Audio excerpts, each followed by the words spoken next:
Je voudrais démontrer comment on produit les gamètes en génétique. Nous avons ici au tableau quelques génotypes. Le plus souvent, nous avons constaté que les élèves, quand ils arrivent sur la production de gamètes, ils ont énormément de difficultés. Donc nous avons ici quelques génotypes et nous allons produire les gamètes. Nous commençons par le premier ici. Regardez bien ce génotype-là. Lorsque tu as en face de toi un génotype comme ça, ce cas-là, celui-là et celui-ci montrent que les gènes là sont indépendants. Maintenant, pour produire les génotypes, il faut d'abord regarder les allèles. Il faut regarder les allèles. Tu constates que pour le premier caractère A là, les A là sont identiques, mais les B sont différents. Donc, les A qui sont identiques là, tu considères comme s'il y a une seule lettre. Donc, si tu prends grand A avec grand B, tu auras un gamète. Si tu prends grand A avec petit b, tu auras encore un autre gamète. Donc cet individu-là produit seulement deux types de gamètes. Deux types de gamètes dans quelle proportion? Dans les proportions 1, demi et demi. Nous venons à celui-là maintenant, à ce génotype-là maintenant. Nous avons ici grand A, petit a, sont différents. Petit b, petit b. Les petits b là sont identiques. Donc tu vas considérer comme petit b là, il y a seulement une seule lettre, petit b. Donc lorsque tu prends grand A avec petit b, ça te donne grand A, petit b. Si tu prends petit a avec petit b, ça te donne également petit a, petit b. Donc nous avons ici deux gamètes dans les proportions 1 demi et demi. Nous venons maintenant ici. Vous constatez que pour le premier caractère, pour A là, les A là sont différents, les B également sont différents. Donc ça c'est un individu double hétérozygote. Donc un individu double hétérozygote dans les cas des gènes indépendants, vous allez prendre grand A ici avec grand B. Ça va vous donner un gamète. Vous prenez grand A avec petit b, ça vous donne également un gamète. Vous prenez petit a avec grand B, ça donne un gamète. Vous prenez petit a avec petit b, ça donne un gamète. Lorsque les gènes sont indépendants, les gamètes ont des proportions équiprobables, c'est-à-dire ont les mêmes proportions. Comme nous avons 4 gamètes, chaque gamète a pour proportion un quart, un quart, un quart, un quart. Maintenant, venons ici. Lorsque vous avez un génotype comme ça, où les bâtonnets là sont comme ça, ne sont pas séparés, cela veut dire que les gènes là sont liés. Et lorsque les gènes sont liés, il y a deux cas. Il y a des cas de liaison totale et il y a des cas de liaison partielle. Si vous avez par exemple un génotype comme ça et que vous avez constaté que les gènes là sont totalement liés, lorsque les gènes sont totalement liés, les allèles se transmettent en bloc, ne se séparent pas. Regardez ici, il n'y a pas crossing over. Donc par exemple, grand A, grand B, cité sur le même chromosome là, va produire, n'est-ce pas, un gamète. Petit a, petit b également, ça va produire un gamète. Donc ici, si les gènes sont totalement liés, vous aurez seulement deux gamètes. Donc vous divisez comme ça, vous avez un gamète en haut, un gamète en bas. Donc vous aurez ici grand A, grand B et petit a, petit b, dans les proportions 1 demi, 1 demi. Ça, c'est dans les cas où les gènes sont totalement liés.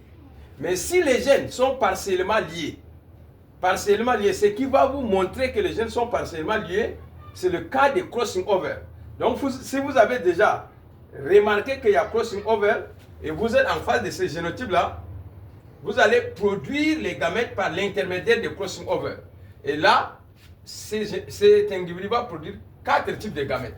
Vous aurez grand A, grand B, grand A, petit b, petit a, grand B et petit a, petit b. 4 types de gamètes, mais ces 4 types de gamètes-là n'ont pas de proportions équiprobables. Le premier et le dernier, là, sont appelés des gamètes parentaux. Des gamètes parentaux. Et les gamètes parentaux ont pour proportion 1 moins P sur 2. 1 moins P sur 2. Les deux qui sont au milieu sont appelés les gamètes recombinés. Et les gamètes récombinées, leur proportion c'est P sur D, P sur D. Avec P là, avec P, qui est le taux, n'est-ce pas, des récombinaisons. Donc c'est comme ça que vous allez produire les gamètes. Mais ici, j'ai ces cas-là. Si les gènes sont totalement liés, les premiers cas ici, les gènes sont totalement liés, ça veut dire que vous aurez seulement 2 gamètes comme ça.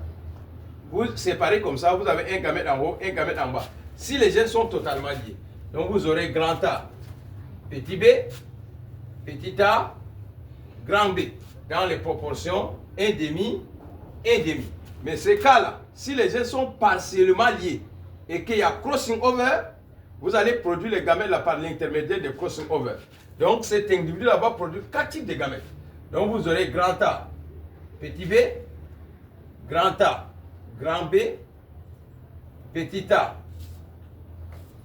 petit b et petit a, grand B. Et les 4 types de gamètes là, le premier et le dernier sont appelés les gamètes parentaux et les 2 qui sont au milieu là sont appelés les gamètes récombinés. Donc les gamètes parentaux ont pour proportion 1 moins P sur 2, 1 moins P sur 2. Les récombinés ont pour proportion P sur 2, P sur 2. C'est comme ça que vous allez produire les gamètes. Mais attention, si vous avez par exemple un génotype comme ça, grand A, grand B, grand A, grand B. Regardez ici, pour les lettres A là, on constate que ces lettres là sont identiques. Même B également sont identiques. Quand c'est comme ça, on dit l'individu là est homozygote. Et tout individu homozygote produit un seul type de gamète. Donc cet individu là va produire seulement grand A, grand B. C'est comme si, regardez, si vous séparez comme ça, vous constatez qu'en haut et en bas c'est les mêmes choses. Donc là, ça va produire un seul type de gamète. Un autre exemple, nous avons petit a, petit b. Par exemple, sur petit a, petit b. Regardez comme ça. Vous constatez que ce qui est en haut et en bas, c'est la même chose. Donc ça, c'est un individu homozygote. Et tout individu homozygote produit seulement un seul type de gamète. C'est de cette manière que vous allez produire. Je donne encore un autre exemple. J'ai ici grand A, petit b sur grand A, petit b. Regardez bien. Vous constatez que en haut et en bas, c'est les mêmes choses. Donc ça, c'est un individu homozygote. Donc tout individu homozygote produit un seul type de gamète. Grand A, petit b. Voilà, voici ce que je tenais à démontrer. Merci pour votre aimable attention.